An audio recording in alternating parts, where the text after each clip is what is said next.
Welcome, ladies and gentlemen, to Thursday night racing action here on Freaky Fast Broadcasting. As tonight, we get to go 1.3 mile racing, a track that is on the concrete. It's the Stars and Stripes Cup Series coming to Nashville Super Speedway for the Sharp Apparel Music City for the Shrivers 200. It's going to be a good one here tonight. And for myself, Sam Dyer, I've got Zach Hall with me. Zach, what a season it is going to be here tonight for these drivers. This is race number 11 of the season. As we take a look here at what the point standings are looking like, it's starting to close up. We only got 5 races left, which means technically the last 5 spots could be taken by first-time winners. That they could be, man. Not many spots available right now. Only 5, like you said there, open for points. And right now, Chris Essery leading that way with so many different winners this season. It's still available for it to be, all of them filled up by winners. So if you feel confident on points, just because you're Kyle Bowling sitting here 11 points up to the good, or Dylan Glass here 35 points to the good, I'd be worried if I was those two. We could easily see, I would say, at least another 2 winners possibly in these final 5 races. It's not without reach, and you never know. It's still possible for 5 different winners. So we'll have to see how it all shakes out in these next 5, but the points are definitely getting interesting with so many different winners. And 5 races left to go, counting tonight at Nashville Super Speedway. Then we also have Rockingham next week. The week after that's Las Vegas. Then the final 2 races of the regular season going to be at Phoenix, and then always the wild card, Talladega, to finish out the regular season. So drivers have a lot to worry about here this season.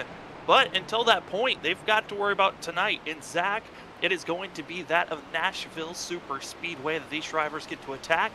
A track that's quite unique and still kind of fresh in a lot of these drivers' minds.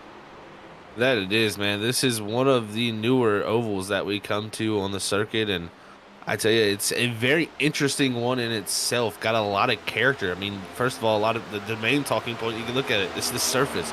It's the concrete here at this Nashville Super Speedway, the longest concrete track we go to. We look at Bristol, a half mile. You look at Dover, 1 mile. This is 1.33, and it has very many similarities to a 1.5 mile track with its size, but it races more similar to a track like Dover or such that's, much a little bit slower and a little bit more, short track style. Is we head here into qualifying. It's going to be fun to see, man. This track's bumpy. It's wild. Tires are going to mean a lot, and track position is going to mean everything with how hard it is to pass, too. It's going to be very difficult, and what I've been hearing from a lot of drivers, it's all about tire wear. How well can you save your tires, or will they just fall off immediately as we're getting ready for qualifying? And I would say, Zach, if tire wear is going to be a big factor, qualifying could be very important on that track position here tonight. That it could be. When you have to drive through the field, a lot of people think, why would qualifying matter for tire wear? Well, starting up front gives you that ability, to really manage your stuff. It's a lot easier to start out front, go a nice and easy, consistent pace, than have to start, 15th, 16th position, drive your way into that top 5, and then start to manage your stuff. It's a lot more difficult. The guys ahead of you already get a head start and a little bit of a jump on the drivers out there in the back. So qualifying is going to be very, very important here at Nashville. Again, like I said, where it's very tough to pass, very much a track that it's going to be a lot about clean air. So getting that air on your nose here and qualifying here by qualifying up front will also be crucial. So we'll see what type of times they put down. It's going to be interesting to see. But again, you still got to keep the tires underneath you because this concrete surface is devastating to them.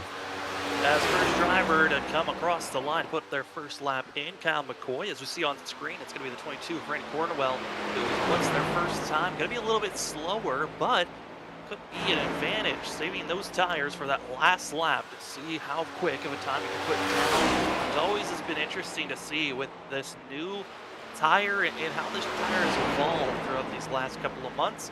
Saving up for that last lap could be very, very useful. As Will Bustler topping the board as that 36 been one of the fastest during practice. As Cornwell comes across the line, 7th is going to be the time, not even able to beat out that of Ken Campbell's first lap. So seeing a lot of drivers shifting up and down, but it's going to be the 0-5 topping the board on their second lap, and a lot of shuffling here as we still have over half the field still to put a qualifying time in. Yeah, that was a a battle right there at the top spot there for a moment. It was so many different drivers popping up into position, but right now it holds station with Sky Ricker in that '05 out front. But look at this to a Mike Lynch here. He's going to be coming around to put his lap down. We got more drivers popping into the order. Looks like Brandon Pierce going to come home in the 5th spot for now. Is Dylan Grimm. Look at that, 30-28 to the top of the board. Great time from the 23. That is an incredible time to be seen, and that is only counting even practice, the third time to be put into the 30.2s. And Dylan Grimm, second time has been able to do that, just actually was slightly faster than just his practice time. That qualifying number was. Brandon Pierce tops the board now for the 28, and we're seeing faster and faster times. The track, it's hot, it's slick, and these times are looking hot as well. That they are fastest time we've seen throughout the whole entire session here tonight. 30-26 from that 38 machine. What a job by him, and kind of surprised me there. I thought his first lap was his money lap, and then he came back around and surprised us because he was already in the 30s with that first lap. So not surprising to see him jump down even farther, but so impressive there from Brandon Pierce once again, qualifying out front. There comes Jason Grattan. You're going to be trying to start out his time here, and Jason Grattan in the 91, hoping to have a decent time for himself. This 91 machine coming into tonight, really looking to find a little bit more consistency for himself. Comes in 11th in points, but needs to have at least one more good race to feel comfortable in these final 4 races that are coming up after tonight. Yeah, he's going to definitely have to get himself farther up that grid too. And, you know, with so many different winners right now, he's actually sitting right below the cut line, 11 points out. So he's in a tough spot. He's got to work his way forward. And Dylan Grimm in the 2nd spot, he's also right below him, 16 points out from the cut. So it's going to be super close in these final 5 races. But tonight could be the way to start that momentum to finish off that, you know, final point run for yourself to get into the playoffs or get that victory. It's always lurking there. That's the way to get in. Is the easiest way, they say, is win and you're in. As drivers finish up qualifying, they got 20 seconds left. Again, thank you for joining us here on Freaky Fast Broadcasting on a Thursday night, giving you the coverage of the Stars and Stripes Cup Series. This is Season 5, race number 11, and it is the Sharp Apparel Music City 200 that we get to see here tonight as qualifying comes to a conclusion. Zach here tonight, 150 laps, no fast repairs, only 3 extra sets in pit road. It's going to be a crazy race to see, and the weather looks to be even crazier at times for these drivers as we get ready for our qualifying results. And topping the board, we got to see the fluctuation of who was going to take that top spot, and it's the 38 of Brandon Pierce, our winner from Auto Club. Then we're going to have Dylan Grimm in that 2nd position for the 23. Scott Rickard going to be taking that 3rd place position with Ross Tatum, Kyle Bowling finishing out your top 5. Thomas Ogle going to be in 6th, Will Bustler 7th, Ken Campbell 8th, Kyle McCoy 9th, and then finishing out your top 10, it's going to be the 10 machine of Chris Chavez-Essery. In the 11th position, it's going to be Andrew Hess in that 54. 12th is going to go to the 30 of Joshua Robinson. 13th is going to be the 25 of Nate Lynch. 14th is going to go to the 20 of Derek Offerman. 15th is going to be Brian Burchett. 16th is going to be the 27 of Travis Dart. 17th is going to be Philip Chavez. 18th going to Trey Jackson. 19th is going to be Randy Cornwell. And rounding out that top 20 is going to be Brian Lynch. Then 21st position is going to be Christopher Wade, Darren Hill in 22nd. 23rd is going to be Mike Lynch. Sam Siegel going to be in 24th. 25th position is Jason Grattan. 26th will be Ryan Lynch with Brian Chu in 27th. 28th goes to John Dart.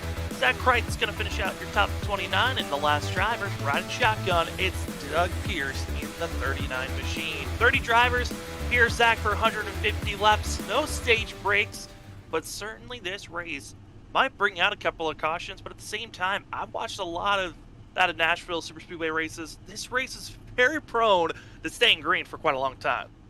Yeah, it really can. That's what this track really can do. It can spread out because, again, it's very tough to pass. Clean air is so vital. And right here also early in this race, I think is going to be probably the most likely point we could see a caution.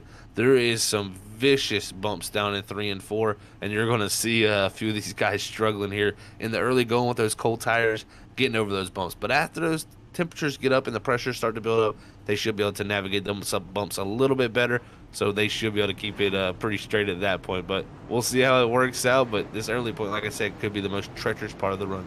A driver of note to watch out for here tonight. It's a 9th place runner. That's Kyle McCoy. Last time we were here, it was the championship race for season 4, where that of going to be Kyle McCoy found himself into victory lane, led the most laps, had the fastest lap, and as well, Zach, we had 0 cautions for that race.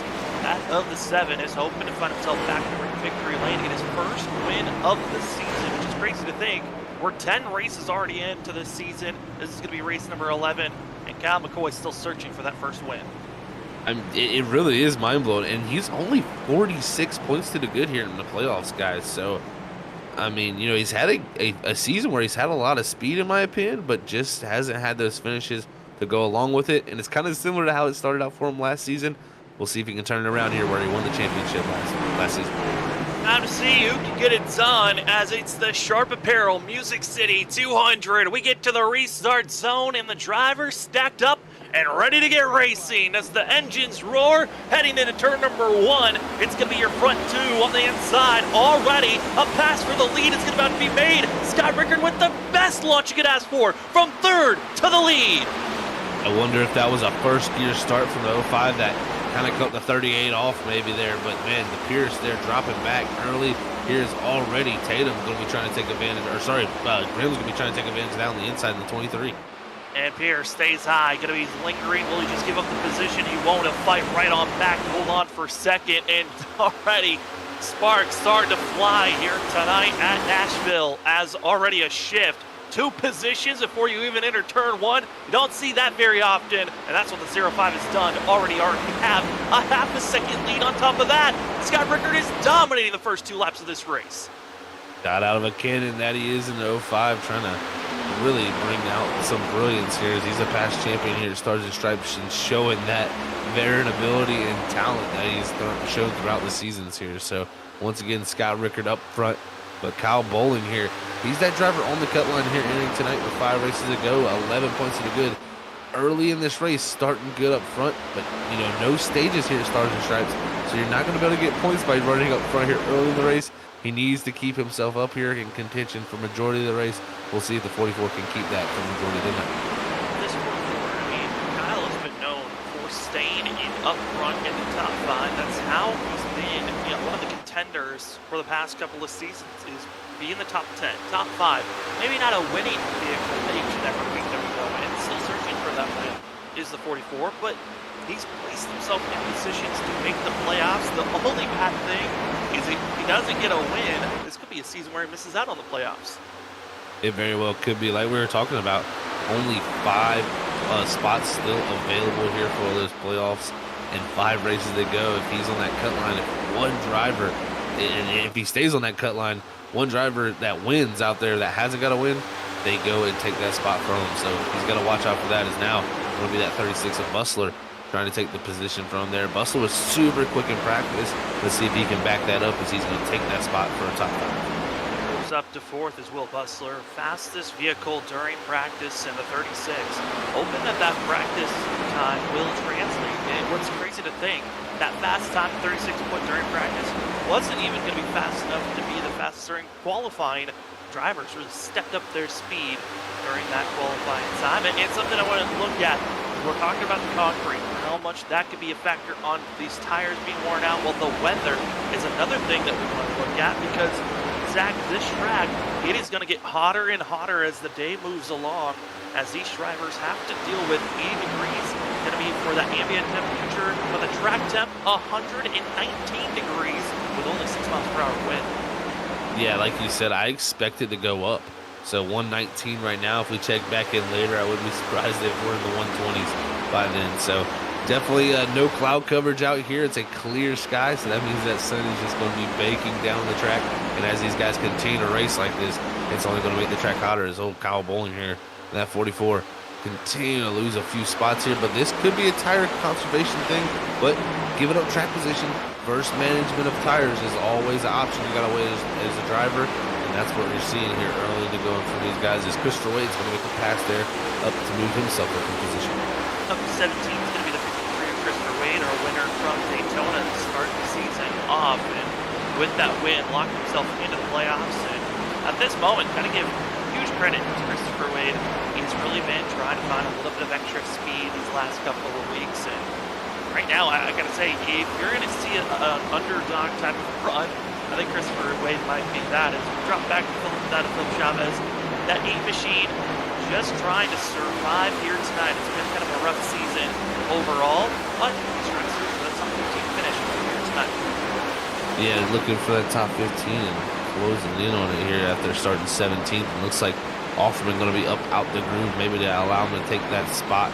But if he ain't careful, that might open up the door for Jason Grattan back there in the 19th position to try to move forward, as he has Kreitz in that 46 machine just behind him for 20th. Is right now still all stacked up throughout this whole entire field as they race on out of 4. Good to see a couple of other drivers. Zach Kreitz, who's notoriously known for being very aggressive in the early goings and burning off his tires.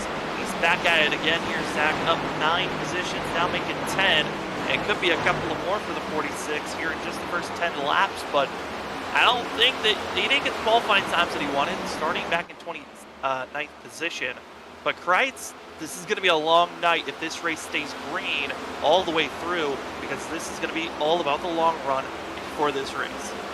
Yeah, I think you brought up the common trend for him is, making up positions on these short runs, but it usually tends to come back and backfire him on that 46 machine for the long run. So at a track like this, where I think management is one of the few times where you might take management over track position, this could be an interesting spot for him as he continues on, especially being in the dirty air back in the field. So you might be looking at Kreitz move up now, but he'll be looking to probably hold on to his spots as we move farther along into this run. As we look up to Hess here in his 10th position, he's got a sizable gap up to him as Cornwell's going to go by on that inside there. Yeah, this is kind of the breakaway aspect that we're seeing of Randy Cornwell and Andrew Hess. They are the drivers that have lost touch to our top 9, and that lead pack have just taken off, and they've decided it's time to just pull away, not worry about the rest of the field, which, if anything, that could be a sign of our front leaders. If we're going to see them pull away at this pace, the question's got to be now in the hands of Cornwell and Hess. How are they going to retaliate later on when pit stops come around? Another driver in this group, Ken Campbell, going to be further back behind these drivers. I'm curious on how the 15 is going to run as we hop on board with the 25 of Nate Lynch, who's a 14. I'm definitely curious how Ken Campbell's going to run. Definitely a tough situation for him, as many people might not know out there actually coming in with an injury, so actually driving one-handed. Not even able to shift. He's having to actually drive with just his left hand, so he cannot shift up. He's actually on auto shift tonight, so the car's going to shift up and down for him, which can be uncontrollable sometimes and could make it a situation where his car doesn't, it shifts down where he doesn't want it to. So Ken Campbell alone for a ride when it comes for that, but very impressive and just showing how much of a trooper he is here, making it through with one arm. I mean, that is one of those things where you prefer your shifting, and you got a lot more control on how your car's going to react. You kind of understand what's going to happen. That auto shift on iRacing side of things, like I said, very unpredictable at times on when it decides to downshift, which could hurt you in the long run if it downshifts when you actually want to stay in higher gear. No, you're exactly right. When the downshift happens, that's when you get a lot of times the car feeling very upset, and you're not expecting that downshift, you're not prepared, it could end up in the worst case scenario. So I know he was talking about how it was a little bit unpredictable and trying to make sure he didn't run into those issues, but still such a valiant effort here. He's dropped back to 12th, since he started 8th. But again, I think this is just Ken Campbell. He does this his method always has a reason, and I think it's this tire conservation. We could see him here later as this run goes on, as we know Stars and Stripes, they love their long green flag runs here. I think it might come to this 15 the longer we go into this run here. And also starting to see a little bit of shuffling further ahead of that lead pack. You have to watch out for, who's having some issues. The 21 Ross Tatum, luckily has got a win back in Kentucky as well at the Bristol venue. The 21 He's having some inky blinking issues. But another driver that had issues that have terminally taken out themselves out of this race, that of the 27 of Travis Dark. He is going to be trapped in an issue for himself where he might not be able to make it to the end of this race because he's already been kicked out. Yeah, that is so unfortunate. Already out of this race due to packet loss, and he's going to be trying to get back in as fast as possible. Hopefully he can. And you know, caution's come at a premium here on Thursday night, so it's going to be a tough ordeal if he's trying to get some type of lucky dog to get back in it. But I tell you what is starting to heat up, and that's the battle for that lead. Scott Rickard, he pulled that gap, but Brandon Pierce, our pole setter, and Dylan Graham, our second place driver, they've said, hello, Scott Rickard, we're back here, buddy, and we're ready to battle. Ready to battle and ready to see what they have to throw out to this field, as it's going to be that lead pulled away. Like we talked about, drivers that are making a lot of passes, they might be hurting on the long run. Well, even if you're the leader and you build up the gap, that's practically doing the same thing, making a lot of passes early on. That could be hurting you on the long run. And right now at 0-5, gets caught by Brandon Pierce. Dylan Graham, who has been staying patient, and now starting to reap their reward of catching up to our leader. Oh, and you see it there, Rickard into the wall. He's going to get all that momentum loss. And look, both of them going to go by for position. And now the 36 of Bustler, he's going to look a bit optimistic here and drive his way up to the third position as Rickard's offline. And Will Bustler's been putting down some of the fastest laps in the last couple of runs. Watch out for the 36 as they stay side by side for third, but you don't want to stay side by side for long because then you can lose touch to those front two that have already made the pass on this 0-5. Here we go, coming out of turn number 4, and they still stay side by side, but the assistants, Thomas Ogle, helping out that 36 with the draft.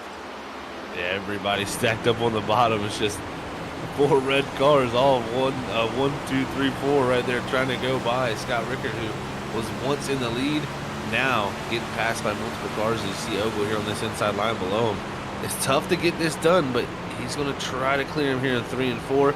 But Rickard's fighting every bit tooth and nail, trying to hold on. His Tatum and the 21's going to take advantage of this also. Going to be trying to make their way through 0-5. Stays high and looking for any type of assistance. Not going to get it. Continues the flirt going backwards. But Zach, on a track that's so tight, getting that damage is not going to be helping that campaign at all. No, sir, not indeed. It's one of those places where aerodynamics is still a huge factor. You're going very high speeds here. Still in having to make a lot of downforce, and even a damage on that right front is going to hinder that right front, the front of the car turning, and that is just going to lead to more right front wear. And we've seen that all night be the issue. Is look, Butler made big moves. Now it's being a big move from the 83 of Ogle, making it on him, diving to the inside. Thomas Ogle trying to continue to push forward. Will Bustler trapped on the outside lane. He's got to hope that he can drop down low and find an opening. It looks like he might have found it. Ross Tatum not really pushing too hard, but Bustler gets the better run, so instead of falling behind the 83, decides to fight, and this could be hurting him on the long run. We're only 23 laps in, but any small little moment of being too aggressive at this point could backfire drastically. These tires are worn, they're beaten up, but this is still the first real quarter of this stint before we start seeing these drivers think about pit road. Well, you see Ogle up the track a little bit there. He's going to push that 36 up the groove a little bit with him getting tight, but that'll allow him to clear him there off of 2. Down the back straightaway, Bustler going to have to hold on to this machine in the 36, but he will be clear of that 21. But Tatum, much lower on the racetrack, he's going to actually get to the inside here, exiting off the 4, and try to make this move also as Tatum's trying to continue his move forward with Kyle McCoy directly in tow. Kyle McCoy deciding not to just stay in line with the 21, instead stays high. To watch up front and see Thomas Ogle, our third driver in line, and I gotta say, Ogle's been a driver that has shown pace at moments. I'm curious if tonight could be the night that he could try to finish inside of the top 3 and potentially go for a win. As you see the 38.6 staying high, and now gonna be showing off for that of seeing Kyle McCoy side by side going through the front stretch. And Zach, we've seen other horses traditionally on their 1.5-mile tracks, the apron being utilized, but will the apron be used as Bustler slams on the brake and practically brake checking that of the 44? Yeah, McBolin there having to have a big checkup. That leaves the Rickard having the checkup now. The 10 here at S3 going to go to the inside of Rickard and try to take that spot, but Yeah, definitely not a track. I don't know if these guys are going to be venturing down on that apron. You might attempt to go down there to make a pass here on somebody if you feel like you can just clear them if you do it, but not very likely, as it's not as much to gain as what we see at other tracks similar to this size. As you're seeing on screen, Adam Hess just powering his way forward. And we talked about seeing the 54 losing the draft at one moment of this lead pack. He's now caught back up. Same for the 30 winner from last week. Joshua Robinson going to be in the mix here. Seeing a big switch up on how these drivers are catching up. I mean, I got to say, Andrew Hess is looking like a speed demon out there. That he really is. Ooh, man, this 30 right into the back bumper of that 05 on entry. Probably just a simple mistake there, as the braking zones were different. But Andrew Hess, like you said, up to that up to that eighth position, and he is tracking down this group up ahead. And he was 4 seconds back from the lead at one point. He's only 2.2 seconds back now, and that just shows if you're able to manage your tires, at some point it will come back around. Him and Robinson have been the drivers really been making the march forward. And now going to be in line, waiting to see how they're going to be attacking our leaders. As Robinson stays low, trying to make the pass here on the wounded 05. Scott Rickard might have looked like the hero in those first 2 laps, but ever since he touched the wall a couple of times, he has been going backwards, and it has been not the run that he's been looking for. As well, I want to give note, Travis Dart talked about internet issues, got kicked out of the server. Well, he's back in, currently 11 laps down, and attached to the tail of this lead pack. Yeah, that's a long way back. He's going to have to hope for some issues for some guys if he wants any type of position. So, unfortunate night for Travis Dart here. He's just going to have to ride around, make laps, and hope for somebody's misfortune. But at the moment, it's been clean and green so far for the first 30 laps, but the battle has stayed on soon as Kyle McCoy, our defending champion, he's going for third after he's going to get to the inside of Ogle up front here, and it's going to be a battle for that position up front. And the battle for fourth, still side by side, going to be that of Kyle McCoy making the pass for himself. As our front row, really our front about 10, 11 drivers are in line, keep themselves out of trouble. Drivers that are getting a little bit racy, though, is from 15th on back. We got a bunch of different gaggle of cars back here that are still side by side battling for it all. And Zach, we talked about how this track could potentially stay green for this whole entire race, but if we're gonna see a yellow, most likely it's gonna be from this gaggle of cars from 15th all the way back to that of 23rd. Yeah, it's like you said, it's a giant gaggle of cars, really. And you got Trey Jackson there in the mix of it, and the 31 machine. He's got the 22 of Cornwell back there, the 91 of Grad, and all those drivers battling while our top 3 drivers are all on top of them. So it's showing there's these groups and these little posses of cars that are forming up, and it's really interesting to see the different speed levels of these drivers here as we pace it out. And now looking at the 4, Aaron Hill, he's been a pretty big mover here, up from that 22nd starting spot up to 14th here, and not surprising. He was very good at Dover, so tracks like concrete tracks, they usually tend to carry over characteristics of saving those tires. Yeah, and for Aaron Hill, this was his MO for the last 2 to 3 seasons. Start further back and then start to make your march forward. As you see, this is the battling for that 20th position. Randy Cornwell in the 22, and then the 24 of Ryan Lynch, Mike Lynch in the 2 behind them, all trying to battle this thing out. But you could just see fighting for the entry and center of the corner. These group of drivers are just struggling to keep up with the speed, or for some, they're just pushing too much speed, hurting their center off. And then other drivers are struggling with just trying to stay with a good exit, as you're seeing drivers issues just holding their lines. Yeah, this is a track that's very hard to get to your line, especially when you're struggling with a car that's kind of tight. That's what a lot of people are talking about. The car did not want to turn very well tonight, so they're utilizing really the downshifting, and looks like coming to pit road there. So interesting case there. Already 35 laps into this race for someone to be pitting here with looking to be about 70 laps that we can make on fuel. So very interesting to see that. But yeah, just a tough track to hit your marks. Very, very bumpy, and also very hard when the tires fall so much to consistently get to that spot each and every time. As you can see, it's Randy Cornwell on pit road.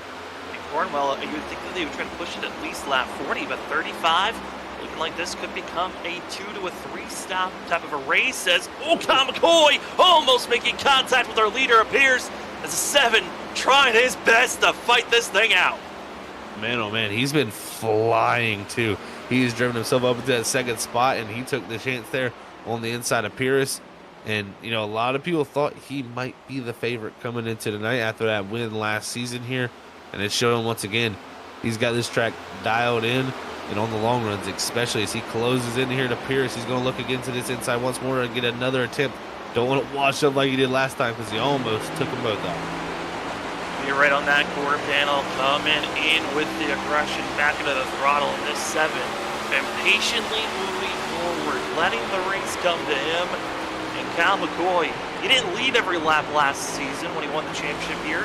He led about half the laps of this race at the season finale. So this is kind of looking pretty similar to how he won here on that last season, except for the fact that he had a much weaker qualifying at ninth here tonight when last season he qualified second. Yeah, much worse qualifying run, but I tell you what, showing similar abilities on the long run, and that's what I like to see here, especially at this track, is he's going to take a dive here, and he's trying to make Pierce overdrive the corner, but Pierce is doing a good job of not really watching his mirror, just kind of, you know, looking but not reacting off of him unless he knows it's for sure move. So it's tough when someone's in your mirror like that. As a driver, it can make those little mistakes, and that's why you see that 7 trying to make him look in that mirror as much as possible. And it's also for Pierce, he's giving kind of that deceptive opening as here comes the 7. Got a great launch out of turn 2. Now he'll be to the inside and just easily giving that position away on the entry. But Pierce, easy in, hard out of the corner. And here comes that 38. Pressuring, keeping it side by side, but just looks like he's fighting for nothing at this point. The 7 in the preferred lane. Yeah, the 38 was good through the middle. Got a little tight on the late exit and had to lift. Here we'll see if McCoy can keep that same type of run he had off of 2 last time, but he's going to have to make it happen from the bottom, much more difficult. It's a dead even heat down the back straightaway as they head to 3. It's going to be a nose ahead for the 38 again. Very easy in, but you'll see this middle of the corner, he charges forward. Hard on the brakes, trying to get back in the throttle on the exit, keeping a nose ahead for now, and they continue to stay side by side, but into the wall, it's the 38, just brushing it for a second, and somehow, we'll see here if we can keep that power momentum. He was very aggressive on the entry of that last lap, keeps the aggression, and if anything, I gotta say, this is probably helping Dylan Grimm the most in the 23 watching this action. That it is. He's saying, oh man, how am I going to size these guys up to make it happen? The 3 off of pit road here. Luckily, they get by him, but it's going to compromise the entry. There's the 7s up the racetrack, and now the 3 right here in the mix of it with the 23. He's going to be on these fresher tires. We'll see how this mixes up because we're going to have our leaders side by side. You would have thought maybe Ryan Lynch was going to back out a little bit sooner on the entry of the corner. Instead, keeps it side by side, and at this moment, fresh tires might give a bump because he's not knowing how much quicker you are with these tires. They're 2.5 seconds difference really between the 3 of Ryan Lynch's tires compared to our leaders at this moment. Where will he go? Will he go to the outside or will he just hold steady? Third lane goes the 3 as our leaders are about to make contact. Watch out, here we go. And it's Pierce who backs out of it. Yeah, Pierce had to back out of it there, but McCoy up to the lead and behind him to the lap car, Ryan Lynch after coming down pit road. Wild moments for him as he went up to that top groove trying that. We'll see what he can do now as it's single file ahead of him. Can Grimm, though, set up Pierce here, who we thought out front was trying to do his best to manage, but right now struggling here after McCoy is just driven away. To see that of Ross Tatum getting a great picture of Andrew Hesse starting to make their climb forward as more drivers have trickled into pit road. This lead pack starting to close in a little bit closer after that hard battling for the lead. 54 is the one that is trying to figure out how to pick and choose to get by Will Bustler. Yeah, everybody trying to figure out how to get it done. And Bustler was a driver that made big moves when we were at the beginning. Now possibly paying for that here, as Hess was a driver that ran this group down and has continued to do a good job because now he's only 1.6 back. Same with Robinson right behind him. These guys not too far behind our leaders up front, so done a great job after being about 4 seconds back at one point here. 45 laps in. Like you said, pit road is going to start to heat up. I definitely think that's going to continue as we get closer to lap 50. as drivers that have come into pit road around lap 35 and 45 now. Those are drivers that are aiming for that of a 3-stop type of a night. Hit at that window, then also pit at lap 80 to 95, and then drivers will pit again at lap 20 for those 3-stop drivers. Everyone else, they might be thinking about stretching their fuel all the way out, but Zach, as we got to see there of Hess make the pass on Bustler. Tires is also going to be a big question. Will the tires run out of grip and really any type of life before the fuel does? That is the huge question. And looking at the lap times for me personally, we are starting to see a plateau effect. You know, it's not really continuing to fall off. We've gotten to a 32 flat about almost right now. We're looking at about 15 laps ago is the first time that we saw McCoy run a 32. And right now running a 32.25, so only 2/10 off of that. So tires are hanging in there, but how long will they hang in there? That's the question. You know, we've heard that you can go 70 laps on a tank of fuel.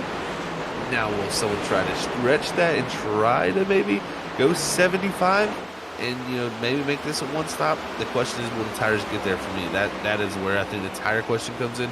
Getting to 50 here, I don't think will be too big of an issue for people. But getting to that 75, if someone wants to do that, that'll be the real test of the Goodyear tire. As seen side-by-side action, mixed in between the Hustler falling back to 8th place, now seeing Hess move up to 5th, as Ross Tatum gives up that position to the 54. Looking at the pace of our drivers in this lead pack, fastest driver is our leader of Kyle McCoy, who's trying to build up the lead and be the first leader to really be over a full second over second place. I gotta say, Kyle McCoy's looking quite strong at this moment as more drivers trickling into pit road. John Dart was the most recent one, and a couple of other drivers back in the 20th run-back window come in pit road. Yeah, a lot of guys definitely hurting for tires. I think that's why they're electing to go here early, possibly for this strategy. But look at Hess just continuing his fine performance here. And I tell you what, he is the fastest car on the racetrack. I mean, last time a 32.165, and he's right here looking to this inside of oval and continuing to move forward at the 54 up to 4th. And for that of Andrew Hess, he is a driver that is really needing a fantastic time of the night. Comes in 25 points away from Kyle Bowling, but with Dylan Glass not really having the run that a lot of drivers were expecting, this is a great picture for drivers to try to close in the gap for those drivers that are inside of our top 12 points. That it really is, Sam. These last 5 races are going to be nerve-wracking for all of them, so they're going to have to do their best and try to make up what they can and get as many bonus points as possible. As we're having pit road lighting up here at lap 50, as they're tired of these tires, it's going to be Grimm leading Hess down oval and the 36 of Bustler. I'm actually kind of surprised to see Andrew Hess come into pit road. I thought maybe he was going to try to push to be inside of our top 3 and then wait for one of them to come into pit road and get that advantage. Instead, going to be a part of the first group that comes in, Grimm, Hess, and others hitting pit road at this moment. Now going to be seeing other drivers over the radio saying they're coming in. Zach, that lap 50 marker, these are the drivers aiming for the 2-stop, and here we go. Yeah, it's definitely opened up the door for that. And you know, yeah, I think you hit the nail on the head there with, you know, questioning Andrew Hess there. I got to wonder why he decided to come down that time. He was very well off on pace compared to his competition.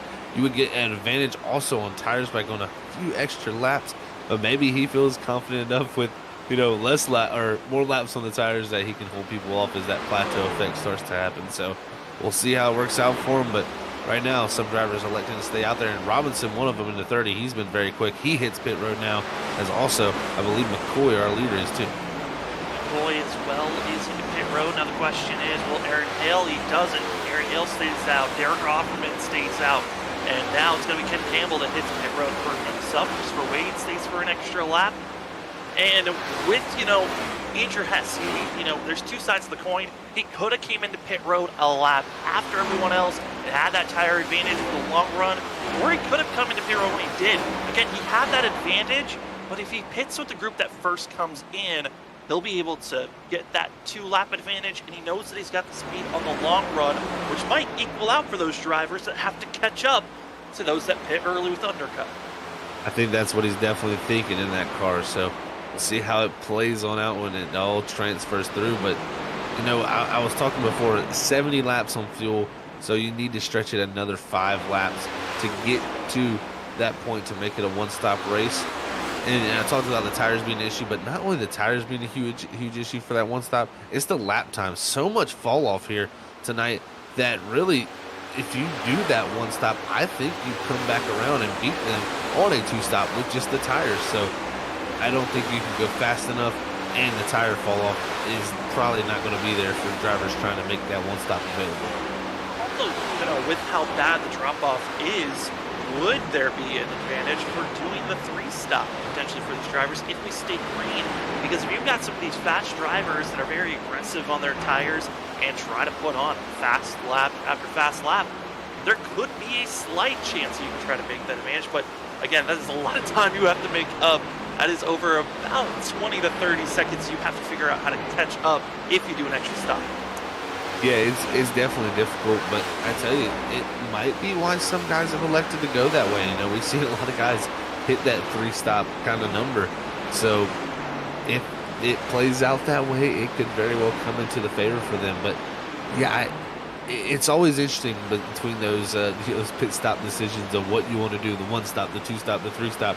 And when you have those options out there as a driver, I think that's when we get the best racing. So got to really be happy that we got that tonight with this tire fall off and giving these guys options out here to try to make something different happen as we have more and more drivers heading to pit road. Still need to see Christopher Wade as well as Brian Burchett and Sam Siegel coming to pit road as Derek Offerman and Philip Chavez both enter and try to get to their box. Right now, all the drivers that pitted early, it's actually going to be seeing that as Zach Kreitz that was ahead for a quick moment, then being passed by Dylan Grimm. Grimm, who pitted 2 laps sooner than Kyle McCoy, and a lot of the other drivers that pitted a lap earlier. Grimm has done a fantastic job on his opening laps, and he's trying to stay ahead of our driver that was the leader before pit cycle started. Yeah, he has really opened it up on that gap behind him, but I tell you what, McCoy is going to be there quickly, I think, for that position. I think what they're going to have to worry about is Hess. Hess came out right behind Grimm, and now he's about a second to about a second and a half behind him. So I think Hess going into that conserve mode once again. If he's closer than 4 seconds behind these guys when he starts to go, he will be right on top of them, battling with them later in this race. For Kyle McCoy, he hit it 2 laps later than those drivers that we were talking about, Pierce and Hess, and he's still ahead of them and catching up to Dylan Grimm. It's incredible to see the speed difference the 7 has over everyone else, or could he be worrying about that long run? Is right now still waiting for Christopher Wade, Burchett, Sam Siegel to come into pit road. And Zach, these are drivers that were further on back. They were waiting to be patient. They could be thinking about that 1 stop here, as they are now going to be around that 15 laps away, and a 10-second difference between them set for that of Christopher Wade to Kyle McCoy. So it's going to be a hard-fought battle if Christopher Wade's going to hold off these drivers until that 1 pit stop that he's aiming for. Yeah, if he can do this, man, it like I said, I don't know how well it's going to work with how much tire fall off there is, but if he can make it work, it very well may be better than the position he would have got tonight. Started back in 21st, was running in the teens, right around those early teens. So he wasn't doing too bad, but I think this sets him up for a little bit, maybe possibly a bit better finish here. So we'll see, can he stretch it to 75? Because we've seen Christopher Wade has been known to do this before. He's been one of those drivers that really likes to try these longer run strategies. As other drivers, Brian Burchett as well as Sam Siegel, are trying to go for the net gain of staying out. They have been caught and already pushed. 10th or worse is for Siegel and Burchett. They're going to need a little bit more help if they're going to work with this strategy, because it looks like they've already lost that net gain that they hoped they had. And for Christopher Wade, he still needs to stretch out these tires and fuel for another about 13 to 14 laps. And he's about 2 laps away from being caught from Kyle McCoy and the rest of the field. Yeah, these guys are most likely, for him getting to 75, they're definitely going to be catching him. And so it doesn't look very good outlook for a win. But I tell you, with this strategy, the way he's going along like this, he is in the lead right now. if we were to get a caution, it would play out very well for him. And he's going to be doing this same thing here later in the race. He's going to be taking it very, very long. So at one point, he'll most likely be back in the lead like this again when the pit cycles are going through. You catch a caution at the right time, he could be in the right position at that right time. And you never know, it could be putting his 53 right up front. You're hoping that this race stays green until you come into pit road. Then you're hoping that maybe we might get a caution at that point. It is crazy to see how far the drivers have gone. And Sam Siegel, who's fallen from third place, was staying out, has now fallen all the way down to that at 21st, but make his first pit stop. And now the issue is being caught for these drivers that stay out as long as they can. They might have troubles just to get into pit road. Yeah, they very well might, because they're getting ran up by these cars here that are much faster on new tires. And if you got one lap of fuel left and you come back around and you don't have enough for another one, and someone's a couple cars are going by to your inside and you miss pit road, you are going to have to take a tow. And any type of tow here with how green flag this race has been so far, that is just going to be pretty much race over for you here tonight. Well, these drivers are going to be racing it out. We're closing into halfway here tonight. We're going to go side by side. You won't miss a thing here on Freaky Fast Broadcasting, as it is going to be that of Christopher Wade leading for now, but he's about to be caught past as Cal McCoy about to be making the charge to see how much longer the 7 strategy is going to work over the 53. Is it 2 tires, 2 pit stops, or 1 pit stop? We'll see here in just a few. We'll be right back on Freaky Fast Broadcasting.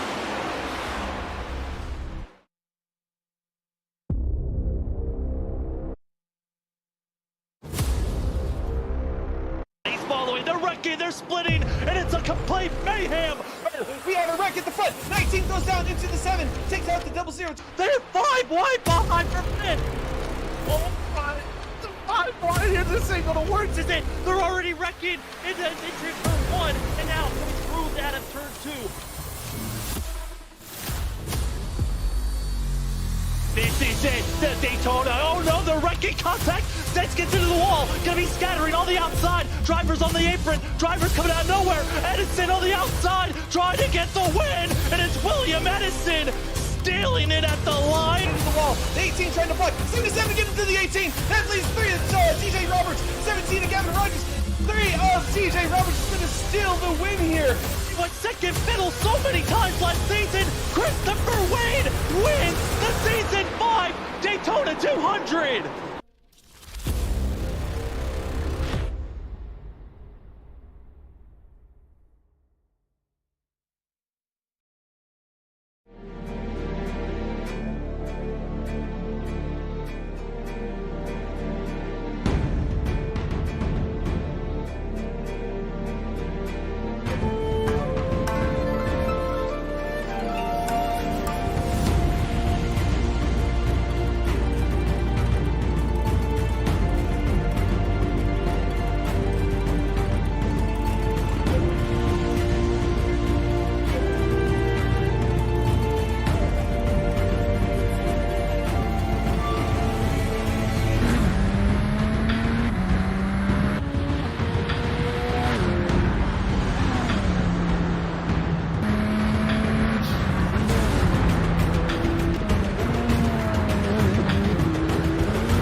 No rear grip whatsoever, up sideways.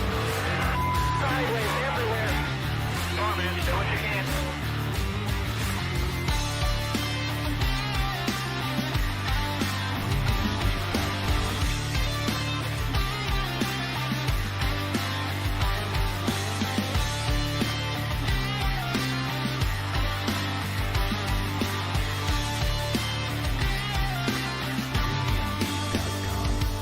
The vibration in this car is the worst vibration that I've ever had, and the shifter is broken again.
Welcome back, ladies and gentlemen, to the Stars and Stripes Cup Series here on Freaky Fast Broadcasting. It's been a green flag racing so far as we've hit halfway at that of the Nashville Super Speedway for the Sharp Apparel Music City 200. Right now, it's Kyle McCoy dominating the race right now by over 2 seconds over Brandon Pierce. Pit cycle went through, but now we wait for the second cycle for coming around the corner here for the drivers that are going for a 3-stop strategy as they're about to make their second pit stop. But again, thank you for joining us on Thursday night on Freaky Fast Broadcasting. For myself, Sam Tyre, I've got that of Zach Hall with me and Ron Warrior Jr. running productions. Zach, this race, it's now looking like it's all on strategy on who's going to get the win.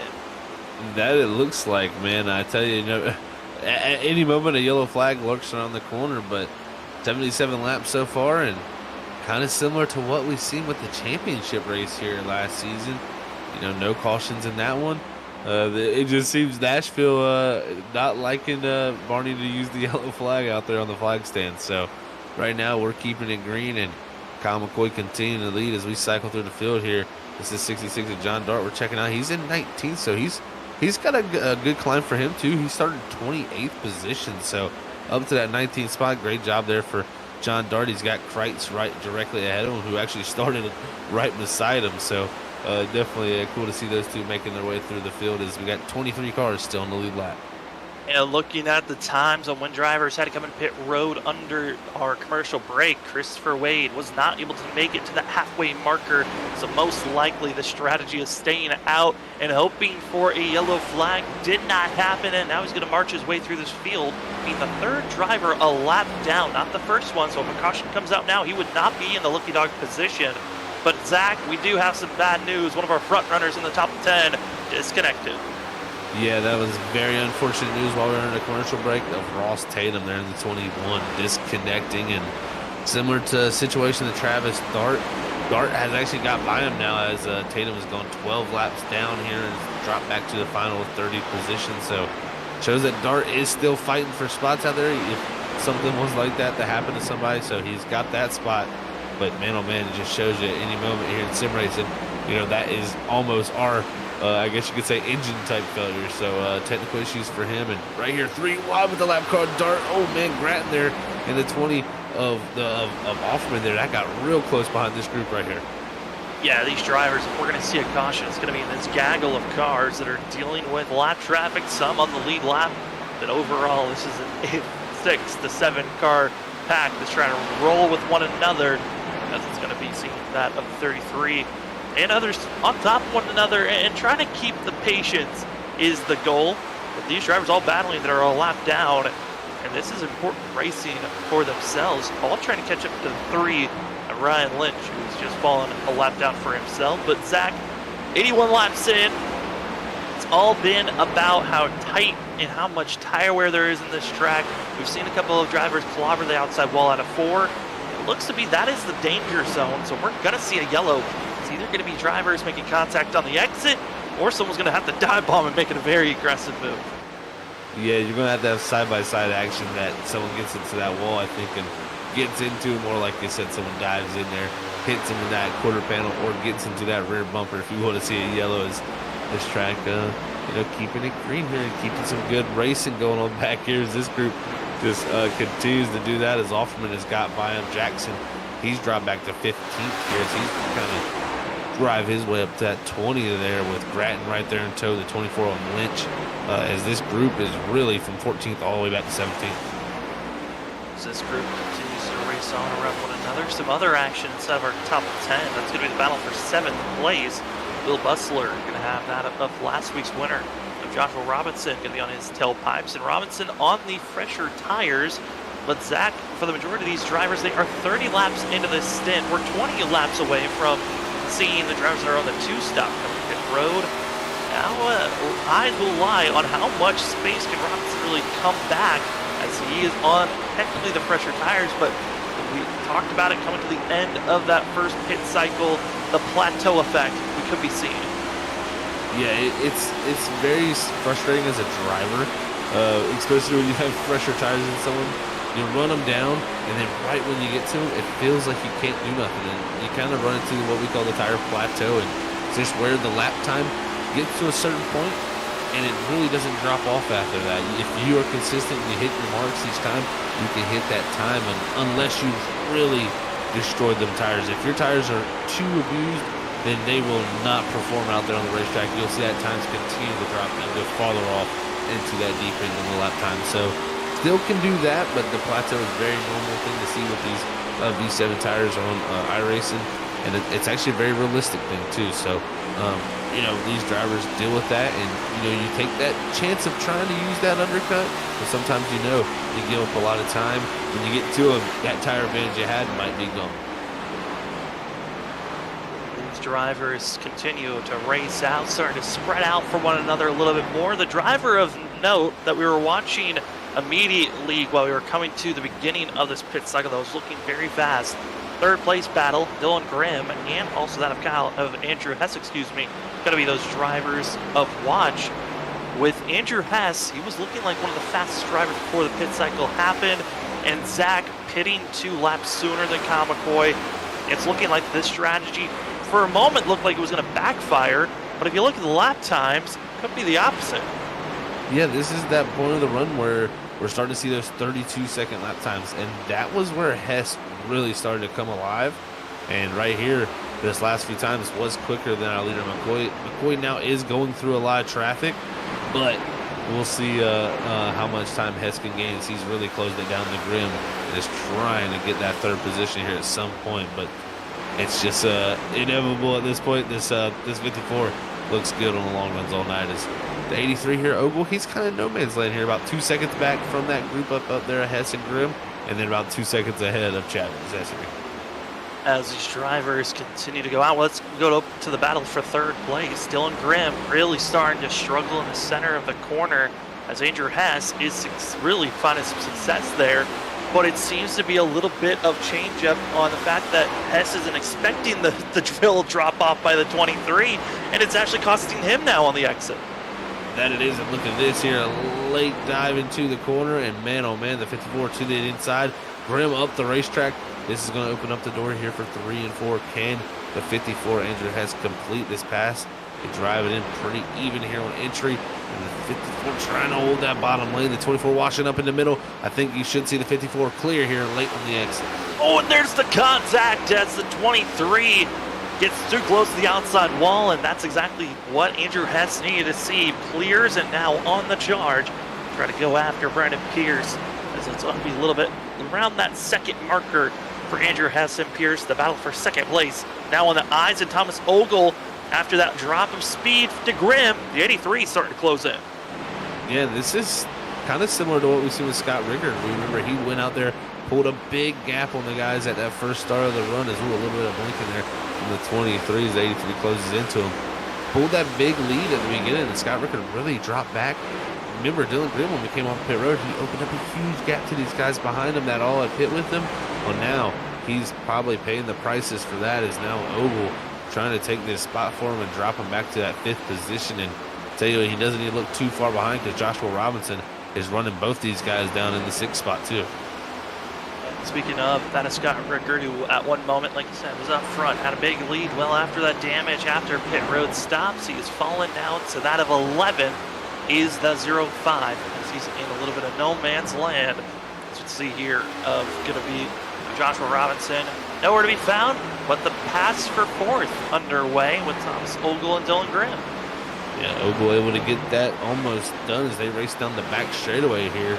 He's going to dive to this inside, and Grimm continues his fall backwards, and just an unfortunate ending of this run right here for him. But luckily for his sake, only about 7 more laps till we come back to pit road. But going to try a little crossover attempt here as he got the run out of 4 with Ogle really trying to clear him. He washed up out of that late exit with how hard he drove into the corner. Now Grimm going to dive to the inside, almost contact between the two. That almost got a little mixy. They are going to hold on for now, but because of the fact that Dylan Grimm's on the inside lane, I'm going to get back into the throttle, keeping it side by side as Ogle still trying to muscle his way through. You thought maybe he was going to have a better advantage, but it's going to be still side by side. Dylan Grimm, you're seeing inside, but there goes the 83 on the outside, making the pass. Great pass there from Thomas Ogle, showing again a driver that always consistently seems to have top 5 speed. We'll see if he can just get that finish that he deserves. And if we look up here, this is just a gaggle right here. It's Andrew Hess, and he is caught up to Brandon Pierce, but it's lap cars ahead of him. That's going to be the 11 up there of Brandon Chu and this 22 of Randy Cornwell as they close into him. For the 22 and the 11, they're battling for position as well as being a lap down. So they're in a difficult spot where they want to battle one another, but also they've got to give a little bit of space for those lead lap drivers that are having their own battles. And finally, able to get through is Pierce and that of Hess. And now all eyes on how they want to attack drivers ahead, but interesting call in the middle of the field, making their stops. Those that are going with an undercut over those that are going for the 2-stop. Ken Campbell already into pit road. Also going to be Zach Kreitz hitting pit road, and a couple of other drivers further on back might be thinking about making this undercut call. Yeah, hitting pit road a little bit early here to get that undercut, and maybe they felt like last run they maybe got undercut from someone else, so they feel like they need to do it here. So that's where usually drivers go for that undercut when they didn't before. So we'll see how it works out. But look at this for Aaron Hell. Remember, he stayed out much longer than a lot of the drivers up ahead of him, but back up to that 10th spot. He's got Bowling right ahead of him and Bustler. So 2 drivers right there for position straight ahead. So see the 44 thinking about pit road, and here we go. Now Bowling going to hit pit road. Just in front of the 44 was that of going to be John Dart making their stops. And you want to make sure this is the money stop for drivers that were going with the 2-stop strategy. Got to make sure that you do not get caught speeding on entry or speeding under pit road or on the exit. 3 very important markers. But Zach, the transition from the concrete race surface down to the asphalt and then back onto the concrete to your box, sliding through your box could be another factor that we could see these drivers losing time. Oh, no doubt. And especially with this next-gen car, you know, luckily for their sake, I think they are using a good portion of brake here tonight at the Nashville Superspeedway. So the brake should be well up to temperature when they come to pit road. But a lot of times we struggle with them cold brakes coming into those boxes. But nonetheless, you know, you got the asphalt pit road and then you got the concrete boxes. And they're just like the surface out here on this racetrack. Very, very slick and very easily to slide through, especially when you're coming in at that 45-mile-an-hour pace speed, or pit road speed. So definitely going to see maybe some mistakes here when they come to pit road. And you also talked about that transition. A lot of tracks have personally a lot smoother transition on the pit road. This track has a pretty treacherous transition from the banking down to that apron. So a lot of drivers could be looking to not make mistakes there also. So very tough here position as we get into these pit cycles. Who's going to be conservative? Who's going to be aggressive? Time will tell as some of our first drivers into pit road. Andrew Hess, did the undercut before. He'll try it again. The 54. I'm just not a fan of this call. Again, he looks quick and then hits pit road. Yeah, that is a super interesting call again, Sam, from him. I completely agree with you, man, because his lap time's very, very good. I mean, he was right there racing with Brandon Pierce and, made the pass, and then pretty much the next lap came to pit road. So maybe he just feels he wants to continue that 50 and 100 trend of the way he's running it. But, man, I feel like the long run has been his strong suit. If you just stretch this a little bit farther, he may be in a good spot, but it doesn't matter. The leaders up front, they ain't stretching it farther. McCoy comes in, Pierce stays out. Yeah, I mean, it's more so that second stop is if you're going to gain or lose time under your pit road because of the fact that our leader has so much power on, hey, if you pit, a lap before or you're expecting me to stretch my fuel out, I can stop your undercut almost instantly. That's what the 7 just did. Comes into pit road a lap after Hess, so Hess is not going to get a true, advantage for his undercut. Pierce now going to be able to come into pit road for himself, but it's going to be that of Aaron Hale and Jason Bratton looking to stay out for an extra couple of laps, which also now puts in the window of that of Christopher Wade. What are the times going to look like for the 54 that we're expecting to stay out a little bit longer, and it might be banking on yellow to come out here late? That very well might be, Sam, so we'll see how it works out there for Wade. But, the other thing we got to worry about here is they come off a pit road. We've had a 102 lap screen here. It's very easy for drivers to kind of fall in the lull and kind of not, lose that feeling of, awareness out on the racetrack of what is going on in your perception. You get used to how the car drives. When you have those older tires, it drives very different than those cold, fresh new tires. You go out there on those cold, fresh new tires and you have an issue, you very well maybe coming back to pit road to have some fixes on that machine, because those cold tires can be so treacherous, especially with those bumps in 3 and 4. So if anything, we could be looking at cautions right around these pit cycles at being the most likely time for that. So very, very interesting to have that happen. And I tell you what, folks, if you're trying to come to pit road, you got a button box out there that can really help you out there, because that is the admin box. It can not only help you get to pit road with its driver functionalities, but it also has race control functionalities with pre-programmed commands for that race control here on iRacing. So make sure you go to adminbox.com with 2 X's there, and then use that discount code FF/BOXX for that discount there, and you can have race control at your fingertips as we continue on green. And as well, other great sponsors that we have here at Freaky Fast Broadcasting, going to be iRacing iFlag. iRacing iFlag, we've got 2 incredible systems for you to grab. They've got their iFlag virtual flag system as well as their digital pit board. Their iFlag virtual flag system gives you clear, concise information on what the flag state is like on track, as well as their digital pit board can give you information such as weather, temperature, your track temperature, as well as great fuel information and much, much more. Go to iRacingIFlag.com, use our promo code FreakyFast2022 and get yourself a discount here today. As well as Advanced Sim Racing. Advanced Sim Racing, one of the fastest North American racing chassis and sim racing rigs to go start out with. Advanced Sim Racing is your one-stop shop to get steering wheels as well as plenty of other equipment to get yourself set up to go iRacing, virtual racing, and get your sim rig set up. Go use Freaky Fast 5 for 5% off. As the drivers continue to race, pit stops underway, and for the majority of them, it's done. The waiting game is over. The question now looms for 2 different scenarios. Will Christopher Wade make it to the end, or will he have to pit? And then the other one, who will beat out Kyle McCoy, because he's looking like the fastest out here, and time will tell. We'll take our final pit stop, our final commercial break here, ladies and gentlemen, as drivers continue to race it out. We're coming up to 40 laps to go, and now the question looms. Who's going to get the win here at the Sharp Apparel Music City 200 here on Freaky Fast Broadcasting for the Stars and Stripes Cup Series? It's race number 11 for Season 5, and we'll be back in just a few moments. You won't miss a thing as we go side by side. We'll be back in just a few.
Welcome back, ladies and gentlemen, to Freaky Bass Broadcasting. My name's Sam Tyre. With me, Zach Hall. I got Rob Roy running production, as well as we are watching the Stars and Stripes Cup Series, running race number 11 at Nashville Super Speedway for that of the Sharp Apparel Music City 200 here tonight as the drivers are closing in on 30 laps to go.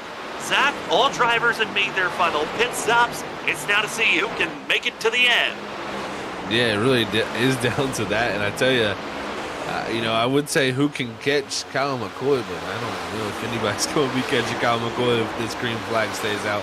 7.1 seconds back to that Andrew Hess, who he's been able to stay ahead of Pierce, who was able to pit 2 laps later than him. So I think that battle for second could heat up at some point. But man, oh man, Kyle McCoy, it's kind of surprising to even think, our champion here for 3 times hasn't got a win this season. I think he's been close so many times, but it's just not played out for him. And here tonight, just another dominant performance, just like he did in that championship race here. For Kyle McCoy, dominating this race, but it's kind of the trend that he usually does. Sometimes he'll get a win in the first 10 races of the season, but it's always at the halfway marker of the regular season. Coming into the playoffs, the 7 just hits a brand new gear and starts dominating. And it's kind of like watching, championship fighters.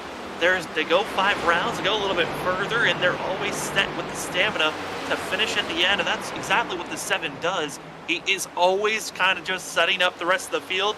So, hey, go get your wins. Go show who's going to be the strongest in the competitors to watch out for. But he is the 3-time champion of this series for a reason. And Kyle McCoy dominating 30 laps to go here at Nashville and looking like he's going to get his first win of the season. That really does look like that, man. I tell you, you had a great point there. Just turning it on at the end of the season, really, when it counts most, is what Kyle McCoy does. And, what I think to that, really, and the only thing I can really attribute to that personally is, it may be a timing thing. It may be as the pressure turns up, he gets a little bit better. But I also think it's, every season a different car here as we check out some of this battle. And, a different car every single season. So I think maybe he just takes a little bit of time to acclimate to that car. That new car just takes a little bit more time. Some guys maybe get a little bit more practice in maybe than him, maybe at the beginning, get a little bit faster of a footing. And then that 7 comes in later in the season when he's fully got it figured out. And when it comes to championship and right before championship time, he seems to always turn it up. You got that battle there, 4 cars there heating up with Wade continuing to drop back after trying that strategy. I don't think it's going to play out for him, especially because he's already a lap down with how slow he's having to go. Yeah, Christopher Wade actually might be the one driver that still needs to pit to finish out this race, as it doesn't look like he's going to have enough fuel or tires to make it to the end. He certainly was the one that tried the best at trying to turn this race into a one-stop, but like you were throwing out back around that lap 60 marker when we were hypothetically thinking that he could make it this race into a one-stop, you're just giving up so much more time. He practically gave up more time trying to do this one-stop than if he did just pit twice.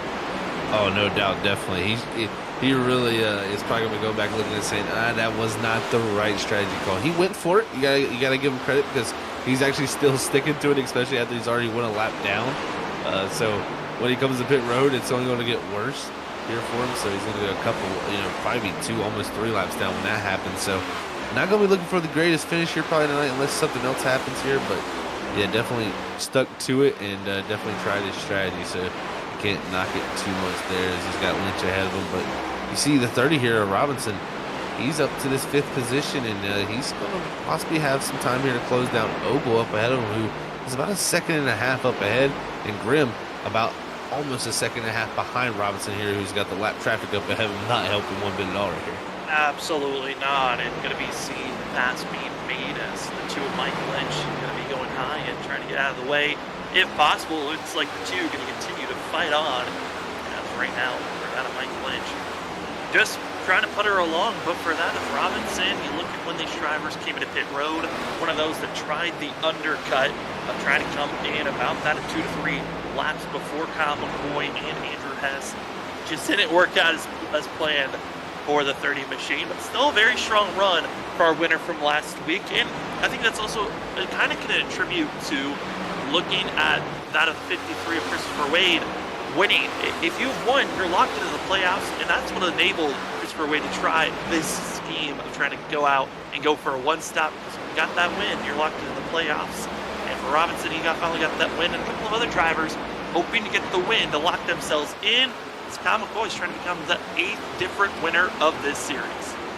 Yeah, you're exactly right. 8 different looking to be the 8th different winner, man, because 7 so far. And you look in second, Andrew Hess, he hasn't won yet either. So could possibly work out for him. Even Ogle back in 4th, he has yet to win this season. So right there in our top 4, there's 3 drivers that have yet to win that could possibly be looking to lock themselves in, and that just takes away more spots. If Kyle McCoy goes on and wins this race here, or one of Andrew Hess or Thomas Ogle here, you're looking at only 4 spots available by points with 4 races to go. The odds get slimmer and slimmer the more of these guys that win. So, luckily for the case for Kyle Bowling and them, it is a driver that's ahead of him in points if Kyle McCoy wins here. So it wouldn't be too detrimental because it would keep him still good in points. But man, oh man, the less spots that get there, the tighter it's going to get. So we'll see how it all shakes out in these final races in the regular season before the playoffs kick off, because we know the playoffs, they're going to be super exciting with how these formats work.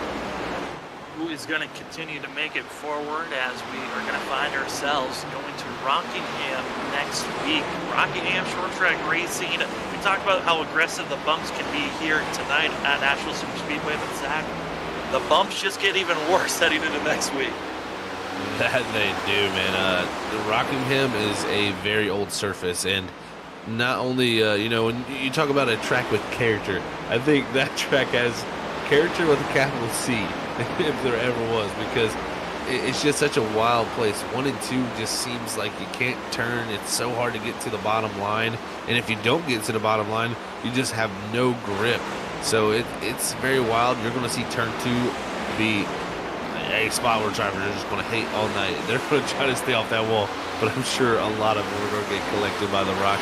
And in 3 and 4, that's where the bumps come in. You got a roller coaster of bumps there, just up and down undulations in that corner in 3 and 4, and very high banked and wide. So it's a weird and very awkward track, and my hometown track. So one of the closest ones to me, so I know very fondly of it. And I tell you, it's a true test of driver patience, and not only that, but skill. So we'll see who can get through that, and it's going to take a weird skill to get that race done. So I do think we can see someone that hasn't won this season come out to Rockingham and just show, hey, Rockingham's just one of my better tracks. So we could very well see, if we get the 8th winner here tonight, that 9th one next week. Next week at Rockingham, and then after that we head to Las Vegas, Phoenix in the night, and then head to Talladega to finish out our regular season before we get to our 12 drivers that will race it out in the playoffs for a 5-race playoff system, which, Zach, those playoffs look just as difficult as the regular season. Homestead, Iowa going to be the first round, and then Dover, Atlanta going to be for that of the last round to get into our final race, which will be at Michigan for the final 4 to see who will win that race. That is a very unique championship race going to Michigan, but I'm excited to see how that is going to go down. Yeah, that's a interesting final 2 weekends, really. You look at the round of 12 finisher there, Iowa. That's going to be very interesting there at that track. That's always a wild race, very bumpy, and very, kind of get the elbows out style racing. So we could see some definite contact there for stuff. And, Homestead always has started off as good. But, man, when you head into that round of 8 with Dover and Atlanta looming, that is a scary round of 8. You got Dover first there. So luckily, you're going to go there and try to get as many points as possible, because in Atlanta, you don't know what is going to happen. That track always super scary with how it's designed now. It's going to be pretty much a wild card when we enter there. And then Michigan, kind of going to be prepared with Atlanta, I guess, for it, because Michigan very much a draft track. But here with this Gen 7 car, it can also be somewhat of a driver's track too. So we'll see how it works out. But definitely an interesting set of tracks we got in these playoffs in. A lot of different races on how this one's going to close out, but exciting to see how the season will go. Will we see a new champion, or could we see that Scott Ricker get his second championship, or could we see the driver that's got 3 go for number 4 of Kyle McCoy? It's the rest of the season still to be looming. It'll all be on here on Freaky Fast Broadcasting. Want to see more great coverage throughout the week as well, hit that subscribe button. Also hit the bell notification to be notified.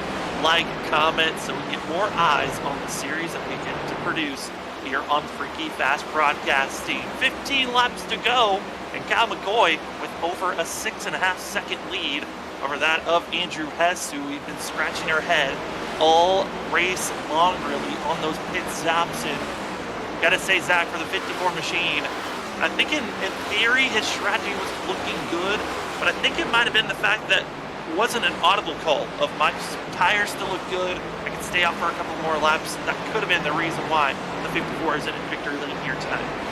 Yeah, it's very possible. I mean, he's looked so good on the long runs. It was very weird for him to kind of stick to the straight up strategy of just running 50-50, and then 50 to the end. So he stuck to his game plan. You gotta give him credit for that, but it could possibly played out better maybe if he just stretched it a little bit farther. You never know with that situation, but only time could tell if he could run this race back. So unfortunately he can't. But Scott Rickard in that 05 machine, he started off winning this race and leading from that early move. He's had a tough time. He's about 24 seconds back from the lead, and he's got kind of the closest battle we got going on the racetrack. Derek Offerman has ran him down for that 11th position, and he's going to be trying to take that spot as 12th is definitely that 11th and 12th spot is heating up, but it's been a tough day for Scott Rickard after leading some early laps. Yeah, after getting into the outside wall, it has been just going backwards. It's finally found that settling spot around 10th and 11th. And Derek Offerman, got to give kudos to that 20 machine. It's really started to find his groove this season. As Offerman last season when we were in the Gen 6 car, it was not the car of liking for this 20. He's shown signs, though, of life going to be for the 20. But Offerman, he needs to find some more extra speed, or might be eyeing that Talladega race, as that is how he found himself, moving into the playoffs and had a spectacular Talladega last season for the 20. Could be the way that he makes it in the playoffs is winning at Talladega at the regular season. Yeah, the end of season Talladega Super Speedway style race, that is going to be super fun. So it's going to give a lot of options to some of these guys who are farther back in points to get that done. And I think that's what the 20 Offerman's going to have to lean on there. So unfortunate for him, it hasn't been the best of seasons, but he's got still a shot coming down in these final 4 races after tonight. But with 10 to go here, the racing is definitely been very spread out here in this final run. It's been very much just a procession, I would say, here, because we've kept a lot of these positions in the same spot since we've came out of pit road. But with 10 to go, man, this race once again going green here almost at Nashville. That is very impressive to see this league go green here with 30 cars back-to-back times. 30 drivers showed up here tonight, and looking to be only 28 that will make it to the end. Doug Pierce pulling in early. Ron Statham had internet issues that forced 21 to end his race early, but the rest of the field, they have spaced themselves out. That's always been the key. Space yourself out so you've got an opportunity to race it out at the end and see whose strategy was going to be the winning one. As right now, we're seeing the battling for that of 11th between that of Scott Rickard in the 05 and the 20, as well the battle for 22nd position. You got the 8 of Philip Chavez and the 22 of Randy Cornwell going to be battling one another. So 2 different battles, and you got lap traffic and lead lap cars all on top of one another. Yeah, battles on battles here, man. And I tell you, Randy Cornwell early in the race, he had to hit pit road very, very early. He was one of the very first drivers to have to hit pit road, so he had that unfortunate situation there where he came in about lap 34. So, man, right here doing a good job and trying to round out this race and maybe work his way up to his 21st position. Mike Lynch almost a corner ahead, so not going to be likely to get up to 20th here with 7 to go. So here comes the train. You got the battle for 22nd position, 21st now, with Christopher Wade hitting pit road. Not able to stretch it out on that one stop with 8 laps to go for himself when he came into pit road. 7 to go now for that of Kyle McCoy as Cornwell throws it high and just gets out of the way immediately. The 22 just says, you know what, I'll just settle. I'm not going to be in the way of this battle anymore for the lead lap drivers. He may want to get out of Nashville, man. He may be like, yeah, I'm not even going to hold these guys up. I'm just going to make these laps. So sometimes you'll have those situations as a driver where you'll just say, no, I'm just going to get out the way. You see Christopher Wade there coming back off the pit road, couldn't make the one stop work, had to come down, and right now just in a unfortunate situation of being in 25th, and right with Ryan Lynch about a whole corner of ahead of him. He does have fresh tires. He may have a possibility to get up to Lynch with 5 to go. Surprisingly how far ahead he is with the new tires, but I don't think there's going to be enough time with him being those 2 laps down. So we'll see how it works out, but McCoy still holding on to about a 7-second gap as Hess once again matching that pace, but just not close enough with how this race is played out. It's always been kind of the coin toss of, do I save enough tires, have a good long run, or do I save too much on the long run where I can't even make that time back up? And it looks like for Andrew Hess, that's kind of where he's at this current moment, being 6.5 seconds back. Been saving, been looking good on the long runs, currently faster than our leader, but not fast enough to make up the time that was given away, making sure that he was good for these final couple of laps. 4 to go for Kyle McCoy, as he's trying to get his first win and be that of the 8th driver to lock themselves into the playoffs. With 4 more races to go after this, 4 more spots to be grabbed. Zach, I was kind of jokingly saying, 5 races left in the regular season. We could have 5 different winners, but this is looking like it might have to be 5 different winners that can make it into the playoffs. It very well could happen, Like you said, it almost is like kind of jokingly, oh man, it could be 5 different winners, but it very well could be. There is guys that haven't won this season that can win. And I mean, look at Kyle McCoy so far as he's coming to 2 to go here. I mean, hasn't got a win yet this season. He's a 3-time champion here. That just shows you the caliber of racing so far this season. It's going to be 8 different winners here if he can get to this white flag. That's just going to be so impressive so far. And Andrew Hester in second hasn't won, and Thomas Ogle in 4th hasn't won. So there's plenty of drivers still yet to win. That's Kyle McCoy, 2 laps to go for himself. His best finish was 3rd twice this season at Auto Club and at Kentucky. And for the 7 machine, coming through, cross the line, white flag is in the air. It's your freaky fast white flag. And this is going to be his best finish of the season. No yellow to be worried about anymore. Zach, it's all Kyle McCoy hitting the backstretch. All Kyle McCoy, no doubt indeed. It's been a dominant performance. Started in that 9th spot, it never looked in doubt as he drove his way through the field. 7, going to look for that first win and be our 8th win of this season. Kyle McCoy, the 3-time champion of the Stars and Stripes Series, can now book his ticket as he'll be in the playoffs for championship number 4 with tonight's win at that of the Sharp Apparel Music City 200. What a finish there from McCoy, and just a great drive from him. Never was in doubt when he got into the lead, just opened up that gap methodically. And man, Nashville Super Speedway, that's 2 wins in a row for him here. He must like this track a lot and be glad that they've added this one onto the circuit, as Hess was able to bring home 2nd, and Brandon Pierce there, our pole setter, bringing him 3rd. And that's good for Pierce too, who's coming off of 2 back-to-back 2nd place finishes. He's just continuing those good runs. And Zach, this racetrack, continuously bringing out great races after great races. Another race here at Nashville Super Speedway with no yellows. And what's crazy to think, Zach, in 3 races that these drivers have had at this track, they have only had 1 caution throughout 3 races. Another caution-free run here at Nashville for the Stars and Stripes Racing Series. That is so impressive, man. You don't normally see that. And, again, this track is a tough one on cold tires. So it would have been easy for someone to make a mistake tonight, but not here at Stars and Stripes, as he burns it down here on the front straightaway once again. It's the burn it down. It's the 7. We've seen this a lot in the last 3 seasons that we've got to cover for this series. But for us up at the booth, don't step aside, because we're going to take a quick break. When we come back, it is going to be interviewing our top 3, Brandon Pierce, Andrew Hess, and the winner here at Nashville Super Speedway, Kyle McCoy. We'll be back in just a few.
Welcome back, ladies and gentlemen, to the Freaky Fast Broadcasting post-race show for the Stars and Stripes Cup Series. Went caution-free here tonight for the Sharp Apparel Music City 200. We got third place runner, going to be that 38 machine.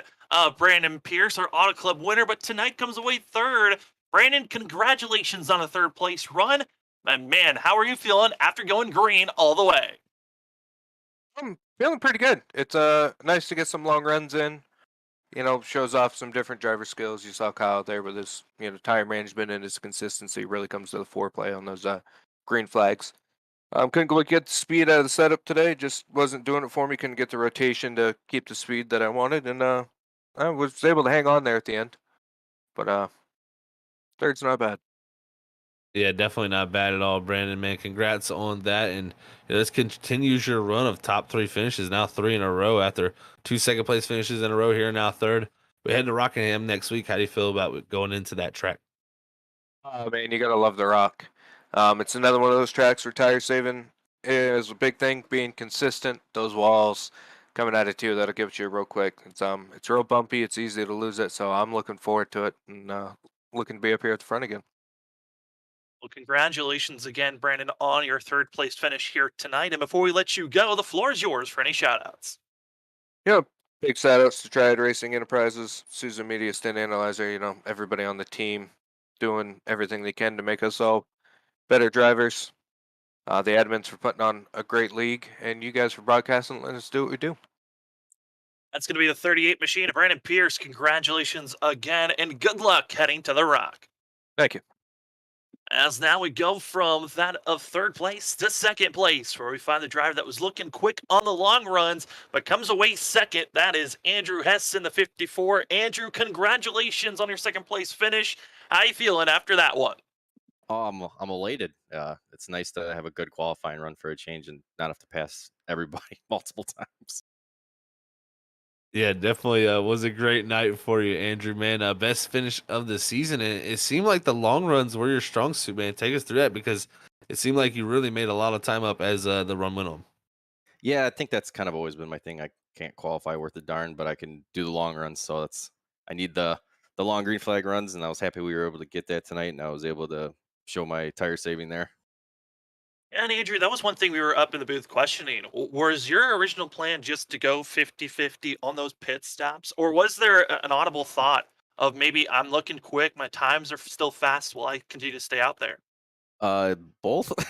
The original plan was 50-50, and then when we were approaching that lap 100, my teammates were like, I think I'm going to go a couple laps early. And I was like, wait a minute. They had a change of heart. But yeah, the original plan was 50-50, even with the long run speed. I think time-wise, from what Josh said, seemed to match anything you weren't going to gain if you stayed out. So Well, Andrew, a great run, second place, like Zach said, your best finish of the season so far.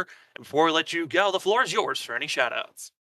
oh, thanks. Well, first, the fantastic broadcasting you guys do. If you're not watching these, you're missing out. The teammates, Josh and Tom, for keeping upbeat and working through some stuff the last few weeks. And the league for being fantastic. We had a nice green flag run tonight, and that's all credit to the drivers. Well, congratulations again, Andrew, on your finish, and good luck heading to the Rock next week. Thanks, guys.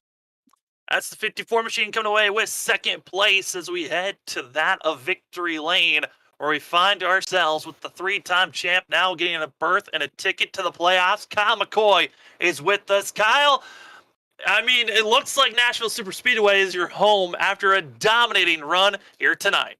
Thanks, boys. Yeah, that was fun.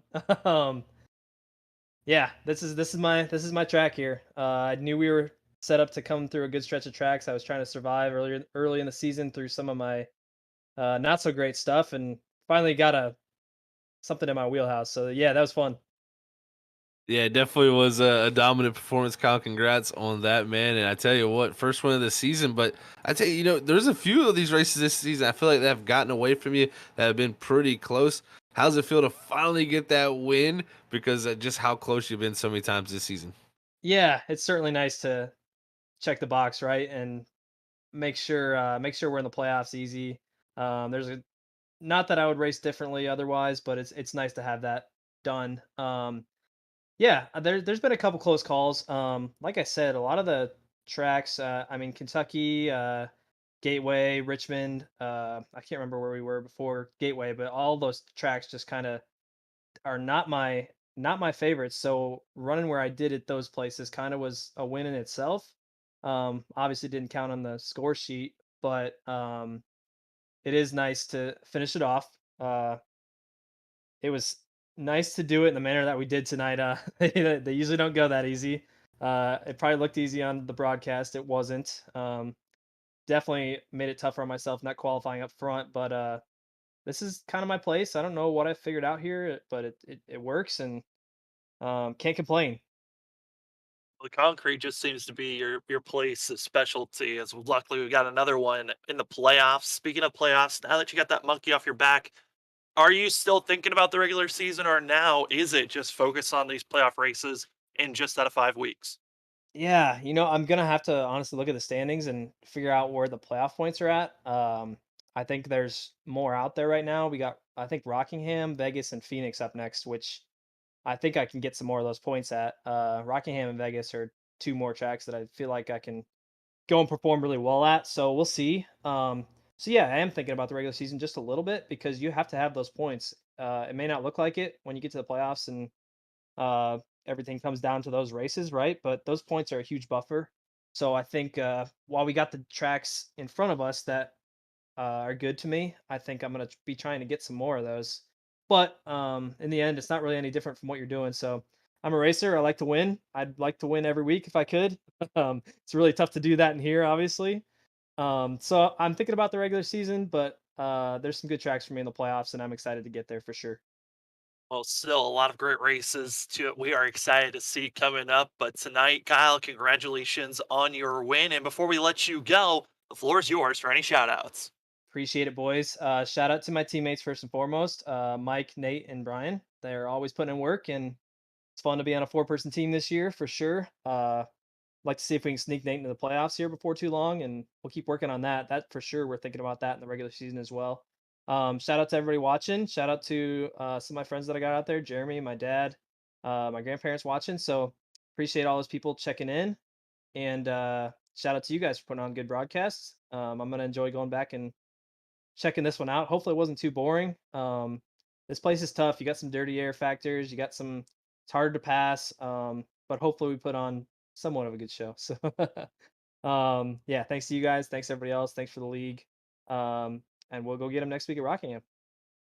That's going to be your winner here tonight for the Sharp Apparel Music City 200. It's Kyle McCoy and the 7. Congratulations on the win and the ticket to the playoffs. Thank you, boys. See you soon. As next week's going to be at Rockingham. Before we get too far ahead of ourselves, we'll take a look at our unofficial racing results here at Nashville Superspeedway. Again, sponsored by Sharp Apparel, being the Music City 200. It's Kyle McCoy taking the win with that of Andrew Hess in second place, Brandon Pierce in third, Thomas Ogle fourth, fifth going to be that of Joshua Robinson, with Chris Etsery, Dylan Grimm, Aaron Hill, Kyle Bowling, as well as Will Bustler finishing out your top 10. And Zach, there's some drivers that had some great runs, others that probably wish they had some better ones. There definitely are a few looking for some better runs tonight. And Scott Ricker there at 11th took that early lead with that intense move. Didn't get the finish I think he wanted after getting into the wall. Also, so you got to look all the way back to 24th there with Christopher Wade. He does have that win earlier in the season there to help him allow to do those strategies, but the strategy did not work out tonight.